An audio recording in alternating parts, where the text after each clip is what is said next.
Connecting community through business, building relationships, and building Waterloo Region. 570 News presents Business to Business, powered by Save on Energy. Here's your host, Glenn Pelche. Well, good afternoon. Welcome to Business on 570 News, powered by Save on Energy. And right off the top, let's get right to it. Our first guest, Kitchener Centre Liberal MPP, John Malloy. We're going to be chatting with him in just a moment. But gentlemen, lots to cover today. Yeah, no, we had a very successful manufacturing summit this past Thursday, and we had 350 people talking about the importance of manufacturing to the region. And but it's obviously a big Friday morning. We've just heard from Andrea Horwath that that they're not supporting the Liberal budget, which means one would presume in the next day or so we'll figure out when the election's going to be. And there was a lot of talk around the manufacturing summit too, Ian, that you and I heard about, concerns about the cost of doing business in the province of Ontario, the energy costs, all of those things, and they, will in fact, certainly as we now know, will relate directly to the budget that was delivered, but more importantly, where will that go now that Andrea Horwath has absolutely called it out and said, that's it, I'm not supporting the budget. Yeah, so, I mean, we're happy to have John Malloy joining us now, who's a Kitchener Centre MPP. And, John, maybe just your reaction. I mean, you obviously you and your government took a lot of pains to put a budget together to try and get the support. What's your reaction to the NDP not supporting this budget? Well, obviously, I'm disappointed. I'm also quite puzzled because it was a budget which I think addressed a lot of common ground between us and the NDP. Quite frankly, a lot of common ground between us and the Progressive Conservatives. A focus for our community on issues like transportation, our links with Toronto. There's a big social justice piece, some pretty significant supports for individuals with developmental disabilities. I mean, you can go through the list, and I guess my question, if I was running, to my NDP opponent and people like Catherine Fife is, why are you voting against that? I mean, there's a lot that's good in there for the people of Ontario, including the business community, and I'm puzzled why they would vote against that. Well, I'm glad you brought up the business community because, and John, you maybe have the luxury of not having to run in this election. And however, if you were a candidate in this election, how are you going to answer to business when small businesses are saying, this budget just added 2% to my payroll. This budget added, increased minimum wage. This budget also planned to have implemented later in the fall a pooled retirement pension plan program that's probably going to have some aspects of mandatory employer contribution. You've taken away the small business deduction that would reduce my taxes from 11.5% on the first $500,000 down to 4.5%. What are you going to say when a small business owner says to you, Mr. Liberal candidate, I don't know that I can support it because not on top of all of that stuff, my energy costs are going through the roof? Well, first of all, with the greatest respect, I would correct part of the list that you gave. We didn't change the small business tax rate. What we said is that large businesses who take advantage of that on the first tranche of their income can no longer have that advantage. So small business did not see any change to their taxes, and they continue to pay the small business rate. We had, and we were just talking about the NDP. With the NDP, we're pushing for a higher corporate tax rate, which we didn't move forward with. We rejected that idea. When it comes to energy prices, there's a number of measures in the budget that are aimed at helping businesses save money on their energy costs and ways that they can recast some of what they do and conserve energy.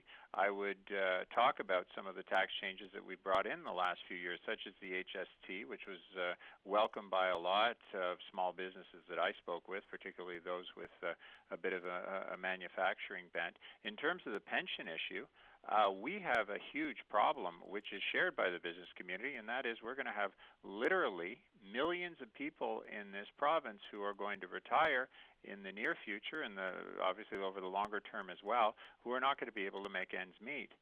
We're talking about introducing a pension plan in 2017 when EI rates actually are scheduled to go down, so that will help to cushion some of the the cost that employers will have, but it's going to mean employers are going to be able to offer something that many of them, I'm sure, have wanted to but have been unable to, a pension to their workers.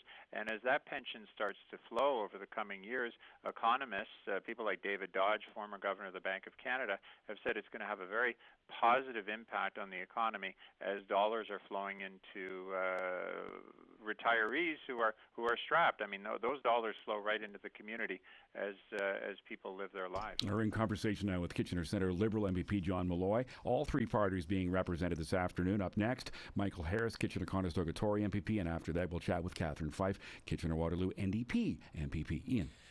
So, John, this morning, and we were pleased to help promote this with along with our friends at Communitech.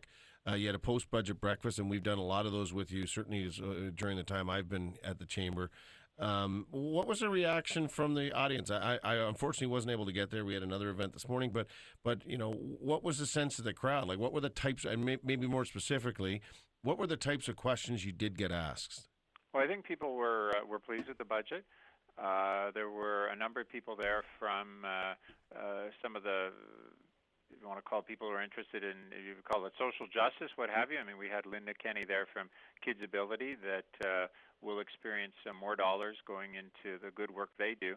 And, it's important because someone someone who's listening may say, yeah, we understand that that's a good cause, but, when they say but, I say, look, you know what, helping Kids Ability is obviously helping kids and their families, but getting to problems earlier means easing pressure on the healthcare system, because if we neglect investments in areas like Kids Ability or developmental services or many of the issues around kids, for example, those problems just get bigger and they are a drain on our healthcare system. One of the big success stories of our government from a fiscal management point of view is that we've taken healthcare costs that were growing at 6 and 7% and brought it down to 2%. It's still growing, but we found ways to transform the situation, to create a true system, and to get to problems earlier. So there were a number of questions about housing, for example, and there's additional dollars to match what the feds are doing to allow housing to go forward. All these, as I say, are good investments, but if you want to put on your self-interest hat, they help to relieve a lot of costs on other parts of society and the economy. I think there's no question about it. The Chamber of Commerce movement would probably, is very interested in investing in the social well-being of our communities. It's the other end, how we get that money and what we do how we pay for it is where some of the challenges don't necessarily meet. And I know you're on this next topic, though, John. I know you're not going to want to respond to it, but Ian and I have been ranting on this for a long, long time, as you well know. It was first, it's been an ongoing problem. I talked to contractors today. This is not a problem that has just recently, come to highlight. Started under the previous Conservative government. So and so recently, you well know that a decision was handed down by the OLRB that because an employee of the region changed a toilet handle at an addiction center and hung a sign at a bus stop or a bus station that they are now deemed to be construction employers. And, we know the simplistic view of this is absolutely ridiculous. I also know, and you've reminded us of this before, that municipalities can apply for an exemption from this. But why should that have to happen? We all know every single person in the province of Ontario would never look at their municipality or their school board as a construction employer. They are a municipal jurisdiction having to deliver services that largely don't have anything to do with construction. Sure. I mean, I think we may have even talked about this last time I was on the show.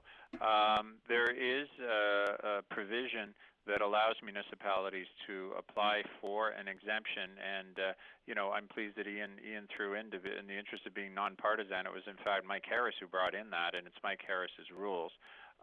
There were obviously concerns about the case here in Waterloo Region, and it has gone to the OLRB.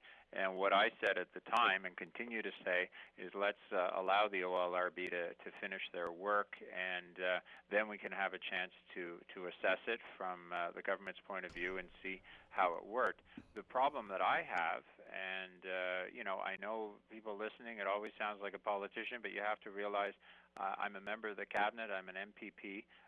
The OLRB decision has not been fully rendered yet. There was a preliminary ruling, which I believe is posted on the website, which I've read, I'm familiar with, but the entire decision has not been finalized, has not been made by the judge. He's still reserving on a number of different questions. So the advice that I've been given, a very, very strong advice from the Ministry of Labor, particularly in my role as a cabinet minister, just as you don't comment on something before the courts while it's on the courts, before the courts, that we should allow the OLRB to complete their work. So I'm not trying to avoid it. I'm just telling you the advice I get, that that's part of the job, is that you allow, it's an arm's length quasi-judicial body to finish its work. Leave it right there. John, thanks for your time today. Thanks, John. We appreciate it. Thank you. All right, that's Kitchener Centre Liberal MPP John Malloy. When we come back, Kitchener-Conestoga Conservative MPP Michael Harris, as Business to Business continues. This segment of Business to Business is powered by Gallagher's Travel. This is 570 News. Welcome back to Business on 570 News. This segment of Business to Business is brought to you by Cowan Insurance. Let's get right to it. Our next guest is Kitchener-Conestoga Tory MPP Michael Harris. Gentlemen. Well, Michael, thanks for joining us. It's quite a morning. We just here at the studio. Thank you for calling in. We just heard from Andrea Horwath that she's doesn't have confidence in the government anymore. What's your reaction? Well, look at this budget that was brought out yesterday, and thanks again, gentlemen, for having me on. First off, but this budget was meant for two things, really, to buy the NDP's support or take to Ontarians in an election platform. So this morning, hot off the press, the NDP, even the NDP won't support this government. It's something we've been talking about for the last few years, that we don't have confidence in the team currently that leads Ontario. Andrew Horwath spoke of the scandals, whether it be power plants, Orange, eHealth. Unfortunately, they let them carry on with those scandals over the last few years. So we'll take our plan to the people. We'll talk about how we are going to live within our means in the province of Ontario and get folks back to work. We are the only party that actually has a plan, Million Jobs Act, and we're looking forward to taking that to the people. Michael, quite frankly, it kind of perplexes me a little bit that someone would come out with a budget like this, largely on the backs of businesses. There can't be a business in Ontario from all the way to the south to all the way to the north and the east and the west that's going to support this, because this is largely funded on the backs of businesses. Yeah, the job creators, really, you know what, there are far too many people out of work today. Too many families are getting squeezed with paychecks that are too small. And of course, too many politicians are worried more about their own jobs than the jobs of Ontarians. And so that's why now more than ever, we need a competent economic management team that is focused on a plan for jobs. And the people that create those jobs, like small business people. I think it's important also to talk about our fiscal house and getting that in order. The Liberal government completely gave up on balancing the budget. They're more concerned about managing their own affairs than that of the province. And interesting achievement. It's actually quite a stunning feat, but the Liberals still increase the deficit even though they want to raise your taxes by $3 billion. So what is it, a $12.5 billion deficit they had projected, yet they're going to ask Ontarians to pay $3 billion more in taxes. And that's saddled on the backs of small business owners and manufacturers here in our region. Now, and I think that's all fair, and that's what caught my notice and my first reaction yesterday. It's time for an election, because it sure seemed to adversely, in particular, affect business, and having a deficit that's growing out of control is something that all business is concerned with. But there will be some things in this budget document, and if you're right, and from what Ms. Horwath said, she won't be supporting it. So I think we'll have an election called in fairly short order. But there are some things in here that people will like. I mean, there's additional investments in infrastructure, in schools, and there'll be things which I think we could all agree, if you look at them in isolation, would be good for the province. Having said that, it seems it's a laundry list, and you can't be all things to all people. So what are you going to? How are you going to address the things that many in the public would see as positive? Well, look, there's no doubt that government needs to make the proper, smart investments in social programs, healthcare, education, investments in infrastructure, which governments of all stripes will currently continue to do. However, this Kathleen Wynne tax and spend budget proved she is more willing to plunge future generations of Ontarians deeper into debt just to buy votes ahead of an election. So we will bring a plan to Ontarians. You know what? We've already announced our Million Jobs Act. We've got a 5-point plan that will get Ontarians back to work. We've talked about increasing more take-home pay through lower taxes and less debt. Look, at affordable energy is going to be an important election issue, whether it be in your own home or for job creators, whether it be manufacturers in our own community. We talk about training more skilled workers to meet the demands in the trades. Obviously increasing our trade with our neighbors and the bureaucratic runaround that inhibits job creation. So we're the only party actually with a plan, and I'm looking forward to sharing that with voters in the upcoming election campaign. You are listening to Business on 570 News. We're in conversation with Kitchener-Conestoga Tory MPP Michael Harris. You know, Michael, we just had our manufacturing summit here, and you know, we had some great speakers. We had Jason Myers from the Canadian Manufacturers and Exporters. We also had Jim Thorne from Marzan Foods. And, you know, largely what they were talking about is they were talking about what the real challenge is here is the cost of doing business in this province because of the cost of electricity and energy costs to their business. And now this budget comes out, you know, not only raising taxes to the higher income earners, who are largely, and you know, I'm not going to hide behind any curtains about this, you know, largely the job creators, the individuals that own businesses or are creating businesses, and then to come along as well and say, let's roll back the small business tax deduction so that even small businesses have to fuel this, and our energy costs are still spiraling higher and higher and higher. What's your government going to do? Well, look, we've talked about the Million Jobs Act, and that's our 5-point plan to bring jobs and prosperity back to Ontario. You know, we talked about, you know, producing more jobs and increase take-home pay through lower taxes and less debt. We're now in a global competitive marketplace, and when businesses look to make investments, they're looking at how the government themselves run their fiscal house.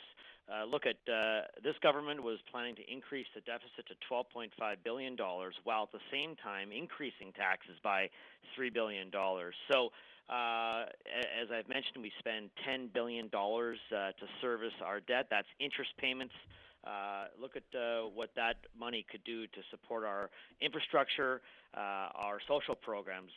You talk about hydro, Greg, extremely important aspect in our job creators. This will be a cornerstone of economic growth. We're going to end the expensive subsidies for wind and solar power projects, and help Ontario families with the high electricity bills that they currently get. Well, Michael, you'll have lots of opportunity because we're both we've been on our rant, and we're going to come to that in just a second. But both Greg and I and our two chambers will be running all candidate sessions for our local ridings because we want to know what our local candidates for the legislature are going to say about your economic plan. Mm-hmm. But something we've been on about, and frankly, you know, we got from you as the fair tendering issue and the decision. I think there's an interim decision that just came out recently this week from the Ontario Labour Relations Board, which is hugely important for all municipalities across the province, but is going to certainly affect this municipality unless there's a fix. So, give us an update on what happened, because you can explain it better. But what the interim decision means, and frankly, and I guess what we're really going to drill down on in these all candidate sessions is what specifically is the Conservative Party going to do, Progressive Conservative Party, if you're elected? What is it going to do in the short term to solve the problem? Yeah, well, look, Labour Board did decide or rule that the region of Waterloo was basically a construction company because they fixed a toilet handle in an addiction center and hung a sign in a bus depot. And so I tabled a bill, the Fair and Open Tendering Act, last year that would solve or fix this problem by saying, hey, look, at municipalities and school boards, they're not construction companies. They don't do this work for a profit, and let's exempt them. Unfortunately, though, the Liberals and the NDP voted together with a special interest. My bill was defeated, but we are the only party to say that we will end closed tendering and allow all qualified contractors and their tradespeople to work on local infrastructure. And look, I asked the Premier yesterday why she would be, in essence, cutting jobs in Waterloo by supporting construction monopolies. She turned her back, wouldn't even acknowledge my question, pitched it off to the Labour Minister, who said, look, they can reapply for to become a non-construction employer. We know that's broken. Clearly, with the recent Labour decision, it is. We'll fix it and ensure that all local tradespeople have an opportunity to work on public infrastructure, protecting taxpayers who have to foot the bill. Michael, I am completely confused at this. If you knocked on every single door in the province of Ontario and asked Ma and Pa Ontario homeowner if they thought their municipality or their school board was a construction company, not one would answer, yeah, I think they are. Every single one would answer no. Why is it then that a common sense aspect like fair and open tendering, not regarding your municipality as a construction company or your school board as a construction company, what is the hurdle here? Call it out. I think I know what the answer is, but why is it that the opposition parties don't want to deal with this? Well, they're protecting the special interest, the people that gain from a construction monopoly. And you know what? I've said that all along. And I called the Premier out yesterday, and I told her she needs to show some more respect. But instead, she actually showed disrespect for the tradespeople and the taxpayers in our region by not agreeing to make this change. You're going to put people out of work at the end of the day, and you're going to actually drive costs up for taxpayers who have to foot the bill for local infrastructure. This is wrong.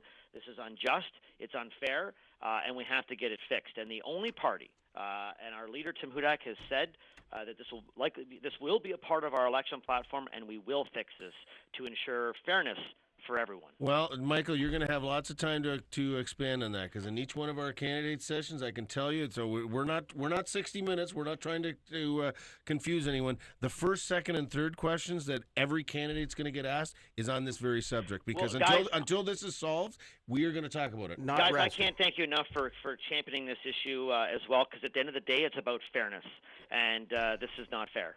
All right. Thank you, Michael. Okay, guys, take care. See you on the campaign trail. Michael Harris, Kitchener-Conestoga Tory MPP. When we come back, Kitchener-Waterloo NDP MPP Catherine Fife. You're listening to Business on 570 News. Welcome back to Business on 570 News, powered by Save On Energy. We continue now. This is for political junkies. These are very heady days right now. We continue our discussion with Kitchener-Waterloo NDP MPP Catherine Fife. Well, Catherine, thanks for joining us today. We were just as we're taping on Friday morning, we were just in the newsroom and saw your leader Andrea Horwath indicate that the NDP doesn't have any confidence in the Liberal government. I assume, and maybe you can, while not breaking news, but you can tell us. I assume that means you'll be voting against the budget if it gets that far. We will be, and our leader, Andrea Horwath, I think, said it very clearly today. She does not have confidence in Kathleen Wynne. She does not have confidence in their promises to deliver anything. And as you will know from the budget, there was 70 new promises with 50 new spending commitments. And essentially, they just threw everything that they possibly could at this budget. This is really a matter of confidence, and we don't think that that this budget would have served the people of this province very well as well. Well, and that's interesting. I mean, that's captured our attention. Obviously, is that the budget or the deficit was scheduled to grow, and that it was a laundry list of spending promises. And I know when Andrea was in and speaking to both our chambers, she was at some length to say she was interested in what would help small business, and that the deficit and actually getting the fiscal house in order for the province was important. So talk a little bit more about that as being where that fits into the NDP's platform in terms of fiscal responsibility. Well, that's excellent. I mean, our first priority, as Andrea had indicated to you, is that it would be jobs and it would be the economy, because we do have to support the revenue streams for the social infrastructure that we all value in the province of Ontario. What you saw from this budget was a lack of vision and a solid plan on job creation. You saw them miss an opportunity to address affordability, and that's one of the main issues that I hear actually at the door. And there was lots of promises around healthcare healthcare, but you will see that many of those announcements are re-announcements, and they also take place over a 10-year period of time. So, I mean, there was no comprehensive strategy whatsoever to address some of the key issues that are affecting the lives of people in this province. In fact, there was a significant amount of broken promises already. You know, we fought hard last budget to get the Financial Accountability Office into place. That was not realized. It was supposed to happen by last December. They failed to address the auto insurance issue, which is more than a pocketbook issue. It's fundamentally an issue of fairness for people in the province of Ontario, and they've missed their home care target. So on top of that, those broken promises, they made 70 more promises and 50 new spending commitments. And I think actually Andrea said it best in the news conference today, is that, you know, they really are focused on burning the furniture to heat the house. And we've absolutely lost confidence with them. And so we will not be supporting this budget. What happens next is anybody's guess. It's really in the hands of the Premier. She would have to go to the LG, and that's in her hands right now. But what we have said very clearly is that based on the waste in this province, based on the scandals, and a lack of vision for where this province is going, we do not have confidence in Kathleen Wynne, and we do not have confidence in their government. Catherine, you know, it really looked like a government that was sliding over the edge of a cliff and trying to grab onto just about anything. And I thought they were largely all over the map, especially when they come out and they first announce in the budget that they're going to have a new Ontario pension plan, largely funded on the backs of people and the business. They're also then promising that in the fall they're going to come out with legislation around the pooled pension plan, which, you know, again is going to, if you look at the comparatives in other provinces, there's a mandatory contribution by the employer. They've reduced the small business tax, in fact, eliminating the small business tax deduction. You know, and again, what it seems to be, and I know in speaking with your leader and in speaking with you, that those are not priorities of your government, to go and tax businesses more, which really is going to be anti-productive from a job creation perspective.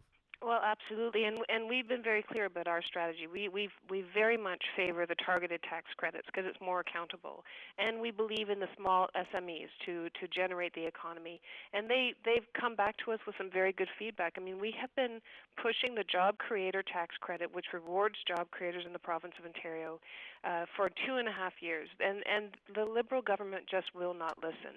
Instead, they came out with a $2.5 billion plan over 10 years, so that's $250 million that they were going to give out for grants and loans, and it misses an opportunity that already exists with the Southwestern Development Fund and the Eastern and the rural. So they threw everything that they possibly could at this budget in hopes that they could buy the people of this province. And the people of Ontario are smarter than the Liberal government gives them credit for, and we, in good conscience, could not support it. No, I mean, and I asked this to, or we'll ask each of you, and have asked. There are some good things in here that, and I guess when you look at it in isolation, there will be some of the particular pieces of the budget that even Greg and I could get behind and say, you know, investments in infrastructure, investment in certain investments in education, those types of things are good for the province.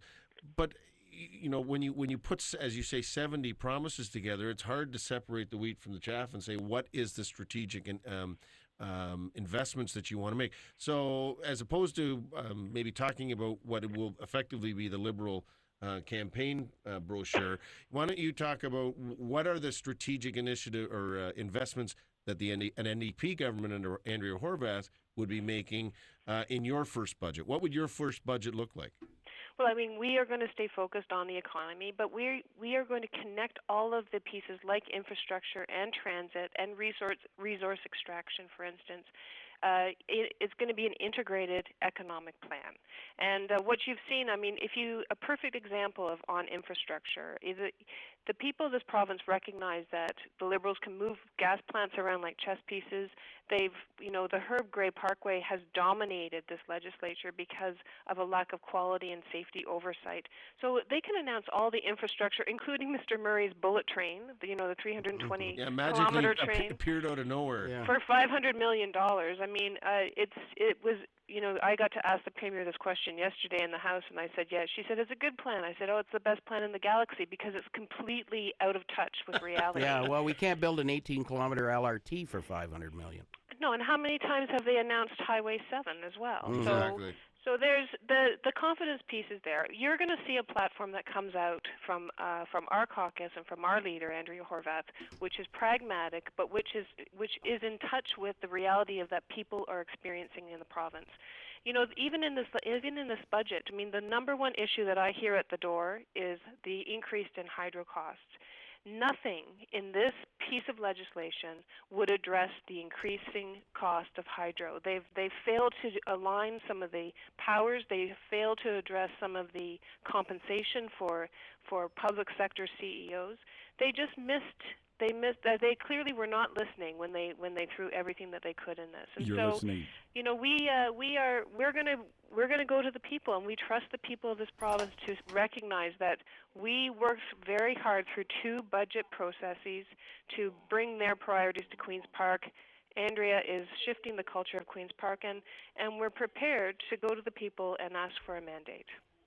Catherine, we've had some extensive conversations about this, but yesterday we actually had our manufacturing summit in town, and largely the theme was some of the biggest challenges for manufacturers and businesses in this province is the cost of hydro, and you just mentioned it a few moments ago. But what will your government do to try and bring down the costs of energy? So in our last platform, and these are ideas that we've tried to get the Liberal government to address. They do not have any plan to clean up the mess in the hydro system. We would like to merge the agencies. We want to cap the salaries, and of course, we want to stop the exports to light up other jurisdictions. We are selling off our hydro at bargain basement prices instead of helping the companies and small and medium-sized enterprises in our own province. So there is great room for improvement on the energy file. It is beyond a mess, and it will be an incorporated piece of our economic strategy, Greg. Okay, and we're going to have lots of time. As you know, Greg and I will be hosting all candidate sessions with all of the ridings in the region, and so we'll have lots of opportunity to discuss those things. But the first, second, and third questions, I think you can safely assume, will be on our favorite rant, which is fair tendering. And as you know, the Ontario Labour Relations Board released an interim decision that certainly affects the region of Waterloo. And we've been talking a lot about this over the last 8 or 10 months.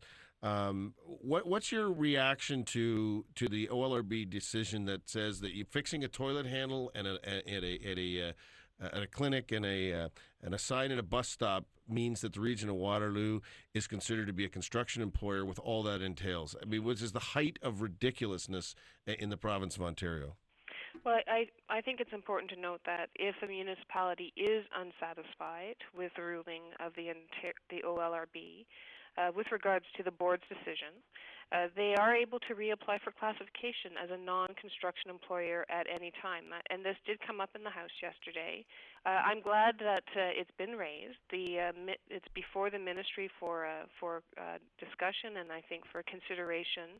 But I do want to say that I want to say, how did these rules get in place in the first place? I mean, here we are sort of dealing with a very messy issue because of rules that have been brought into place by the former Conservative government. So I think that there's room for improvement. You know that I made a commitment to review the entire process when this issue was first brought up with Bill 73.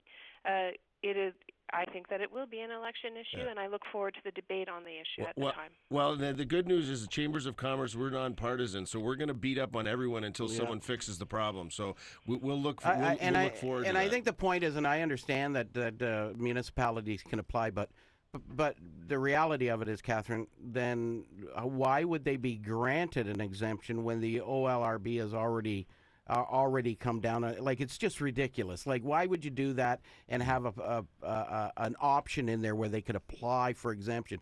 They should just, like we all know, they should just be exempt. So Greg, I mean, I remain open to exploring all options that could modernize what everyone, I think, would agree is an overly complex system of province-wide master agreements. And it's a function of countless legislative and collective bargaining compromises going back many decades. But I don't think there's a one-off on this. I think that you have to fix the structure. This is a structural issue, and I appreciate the fact that the Chamber is going to be nonpartisan and push this agenda evenly and equally throughout the campaign. All right, we're going to stop it right there. Catherine, thanks for your time today. Thanks very much, guys. That was Catherine Fife, Kitchener-Waterloo NDP MPP. When we come back, we're going to talk about LeaderCast coming on Friday. This is Business to Business on 570 News. Welcome back to Business on 570 News. It is powered by Save On Energy, and we are delighted to have with us John Finch of Kitchener-Wilmot Hydro to talk more about Save On Energy. One of the things that we partner on together is not only this radio program, but we partner together on something called the Energy and Environment Forum, and have for quite some time. Last year, we were pleased to have Jim Prentice, the minister or former Minister of Environment, now with the Vice Chair of CIBC. This year, we're starting the planning process, and that'll be sometime in May, June. But one of the partners that we have collectively with Save On Energy and the Chamber is Sustainable Waterloo. So talk a little bit about what Sustainable Waterloo is, why you partner with them, and the synergies around getting the message out to business. Yeah, there's a lot going on in the region. I think the energy and environment is a great event to pull these different groups together, because we're all doing similar things and we're all trying to work with the customer to try to help them, like you said, control their energy costs. So Sustainable Waterloo Region has been a great partner for us over the last couple of years. Mike Morris at Sustainable Waterloo Region works with businesses to create targets and a commitment for carbon reduction. For carbon reduction. There's a commitment. It's a commitment-based structure, and really gets the customer involved. It gets them thinking about a lot of different aspects that they traditionally had not thought of. So and I know you're a I think what they call them is a sustaining partner or something. And our chamber, actually, after a number of years, and we've been supportive of it, but we wanted to make sure that if we joined and made that commitment, that we would have the capacity to do so. So we've joined and now have a partnership program. Right, thanks. Thanks, John. John Finch of KW Hydro, our guest, as we promote Save On Energy right here on 570 News. All right, gentlemen, looking ahead, you guys have a big event coming up on Friday, LeaderCast, but a very successful manufacturing summit as well last week. Yeah, so we had Thursday, we had about 350, maybe a few bit more than that, people at Bingaman's, and we had pretty decent turnout from the manufacturing sector. Actually, yeah, well, 350 people, which is great. That was that was our target, but we had over 100 manufacturers register. Yeah. And so that's a huge increase over what we had last year. And it was really important. We had great speakers. We're going to expand it next year. We got lots of people that are interested. And the good news for us is it's hugely important to Cambridge and KW Chambers. The manufacturing sector and its supply chain is 23% of our local economy. So great success. We'll build on that for next year. But we're looking forward to Friday, this coming Friday, a week today. We've got LeaderCast. So, Greg, you give us the highlights. Well, I think, in particular, we're going to be really excited to hear from Malcolm Gladwell, who's a local guy. From Elmira. From Elmira, who doesn't, probably spend a ton of time in Elmira now, mostly in New York, but, has some phenomenal, best-selling books, The Outliers, The Tipping Point, a number of them. And we actually... David Tubbs from your office and I went to Centralia back in 2012, I believe it was, and Malcolm Gladwell was a keynote speaker there. And I had heard that he wasn't such a great speaker. He was phenomenal. He kept everyone's attention. The information is just great. But we also have Andy Stanley, who is a great, certainly leadership author and communicator. He is always really good to hear. Simon Sinek is somebody that nobody has heard about very much, but this guy comes out with some brilliant analysis on how people think and how you can better integrate into your role with other people to become that leader. Well, one of the things that, and just to recap, for any small or medium-sized business, chamber member or not, they should come to this event because it's a great day. It's 9 to 5, and it's about leadership development, it's about team building, and it's about personal development and how you can be better at the job you do and take more leadership and ownership, whether it's in your business or in your personal life. And so these speakers will speak to that broad range of leadership, personal development, and team building. And so I'm looking forward to Simon's what I'm looking forward to. But there's also some great people that give a broader perspective. Laura Bush will be really interesting to hear. I think so. 8 years in the White House and what that means across the globe, and some others like you said, Malcolm Gladwell, and for interest, Desmond Tutu, who's been around on apartheid and Mandela, the Mandela years, etc. So it's a fabulous day. I can't say enough about it. It's you can go to either of our websites to register. We still have some room. We're about sold out, but I think we've got about 30 tickets left. But I highly recommend it for any small or medium sized business. Yeah, there's no question. And for $100 you get your lunch. All your breaks are included. Materials. All of these and your materials and all of the speakers coming live. And they're speaking live from Atlanta, and it's via satellite, and you can hardly not tell that they're there right at the facility. Yeah, the wonders of technology. It's just and there's amazing. going to be 350 people in the room, so it's a great networking opportunity. Unbelievable. To network with other businesses. It's worth $100 to spend a day with Ian and I. Well, I think there's a lot of people who pay $100 not to spend the day with me. But you guys are starting to remind me of those guys on the Muppets sitting up in the balcony. Two old guys. Yeah. Time has flown by. Again, LeaderCast coming up this Friday, May 9th. Get to both chamber websites for more information on that. GreaterKWChamber.com, CambridgeChamber.com. That does it, gentlemen. Thanks for another great show. To Ian McLean, CEO, President of the Greater KW Chamber. Greg DeRocher, President, CEO of the Cambridge Chamber. We'll see you next week. You've been listening to Business. Thanks to Catherine Drake for producing the show. This is 570 News.